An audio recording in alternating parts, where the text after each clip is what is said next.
If I were to say the words to you, communion and water baptism, what's the first term that comes to your mind? Do you refer to them as ordinances, or do you refer to them as sacraments? Growing up in a Pentecostal church, I grew up calling them sacraments. Although in my denomination's official statement of essential truths, they've been referred to as ordinances for some time. My wife, who grew up in a Baptist church, also referred to them as sacraments instead of the word ordinance. And so that caused me to ask, what even is the difference between the terms, and what makes the Baptist approach to them unique, if anything? It got me wondering, are they basically just the same term, just said differently? Is it just the same term, but the more Protestant evangelical way of separating from the Catholic Church?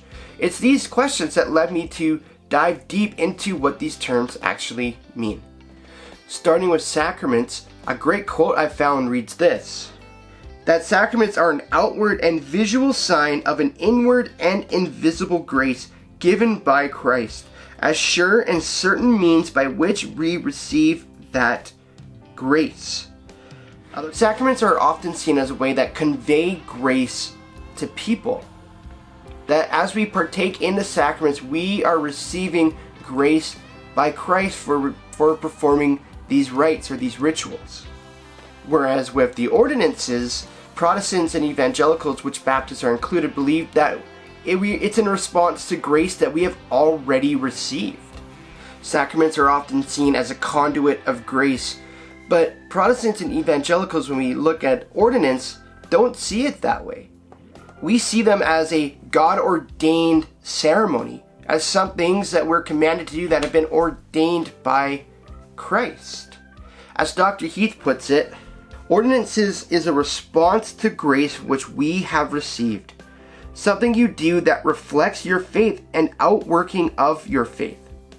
Another way to describe the two are, a sacrament at some level involves a supernatural work of God, whereas an ordinance is simply an act of man in obedience to God.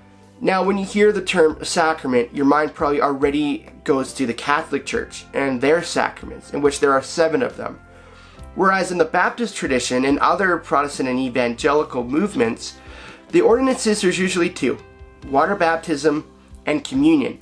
Although some may practice ordinances such as the washing of feet and the laying on of hands, but those are not universally practiced. So when it comes to the ordinances in Baptist churches, even amongst them, there's some differing theological positions and practices on them, but a general consensus for a definition of water baptism would go along the lines of something like this: that water baptism, which is the full immersion of the believer in water, whereby he obeys Christ's command and sets forth his identification with Christ in his death, burial, and resurrection. So to break it down a little bit more, that when we are baptized, we are unifying with Christ in his death, burial, and resurrection. That as we go down into the water, in our old selves, we are uniting with Christ in his death and his burial. But as we are raised from the water and we are raised into new life, we are united to Christ and identify with him in his resurrection. Water baptism is seen as a symbol of something that happens to the believer's life, spiritually speaking. Now, Baptists treat water baptism as a meaningful occurrence, something that's not just to be done lightly or half-heartedly. And they also believe that it must be a personal choice. It must be a personal decision, which is why Baptists do not practice infant baptism. And you'll find few Baptist churches who will water baptize children because they don't quite yet understand the true ramifications of what it is that they are partaking in. And so there's a little bit of leeway there as far as how old someone can be to be baptized. But the general consensus is if somebody is old enough to make that personal decision to follow Jesus, and they can personally understand what is happening in water baptism, then they're generally accepted and churches will water baptize them.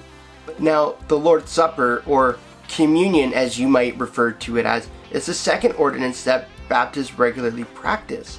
And this is the practice of taking the elements, the bread and the wine, and as a community, as a faith body, coming together to remember and reflect upon Christ's sacrifice, the breaking of his body and the shedding of his blood, establishing a new covenant with mankind.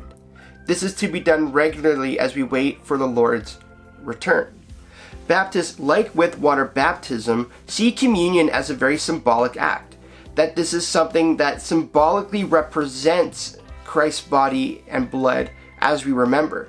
Contrary to other Christian denominations out there which might believe in something like transubstantiation, which believes that the bread and the wine actually become the body and blood of Christ. It is practiced with communion that not just anybody can partake in it, but that it is reserved for baptized, born-again believers. Now, most Baptist churches will practice in what's called open communion, which means that it doesn't matter if you were baptized in that church or not, but that if you are a baptized, born-again believer from any church, any Christian denomination, and that you are in good standing in your faith, that you are able to partake in communion with them. Now, regardless of if you go to that Baptist church or not and are able to partake in communion, they would ask that, as Paul commands in 1 Corinthians, that you examine yourself before partaking in the elements. So within the two ordinances, I love what Wayne Grudem writes about the two. He says that baptism is so clearly a symbol of beginning the Christian life, while the Lord's Supper is clearly a symbol of continuing the Christian life. Thereby participating gives public proclamation that he or she is continuing in the Christian life. One last way to put it is this, that we do not perform the ordinances to be saved or to receive grace, but rather we perform the ordinances in response to the fact that we, one, are saved, and two, have already received grace from God.